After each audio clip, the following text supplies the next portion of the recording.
Bahrain ദേശീയ ദിനാഘോഷത്തിന്റെ ഭാഗമായി ഇന്ത്യൻ സ്കൂൾ റിഫ ക്യാമ്പസ് വിദ്യാർത്ഥികൾ രാജ്യത്തിന് ആശംസകൾ അർപ്പിക്കാൻ ക്യാമ്പസ് ഗ്രൗണ്ടിൽ ഒത്തുചേർന്നു. ഏകദേശം 4000 വിദ്യാർത്ഥികളും 200 സ്റ്റാഫ് അംഗങ്ങളും ആഘോഷവേളയെ അവിസ്മരണീയമാക്കി. വിദ്യാർത്ഥികൾ പരമ്പരാഗത അറബി പായ്ക്കപ്പലിന്റെ ചിത്രം ക്യാമ്പസ് ഗ്രൗണ്ടിൽ തീർത്തുകൊണ്ടാണ് ആഘോഷങ്ങൾ ആരംഭിച്ചത്.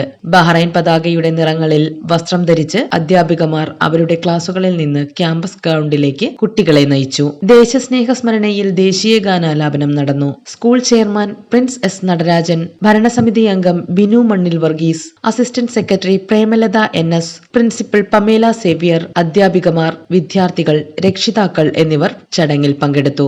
ബഹ്റൈൻ ദേശീയ ദിനത്തിന്റെ പ്രതീകമായി 52 ചുവപ്പും വെള്ളയും ബലൂണുകൾ വാനിലേക്ക് ഉയർത്തി. തുടർന്ന് വിശുദ്ധ ഖുർആനിലെ വാക്യങ്ങളുടെ പാരായണം നടന്നു. പ്രിൻസ് നടരാജൻ അധ്യക്ഷത വഹിച്ച ചടങ്ങിൽ പ്രിൻസിപ്പൽ പമേല സേവ്യർ സ്വാഗതവും ഭരണസമിതി അംഗം പ്രേമലത NS നന്ദിയും പറഞ്ഞു.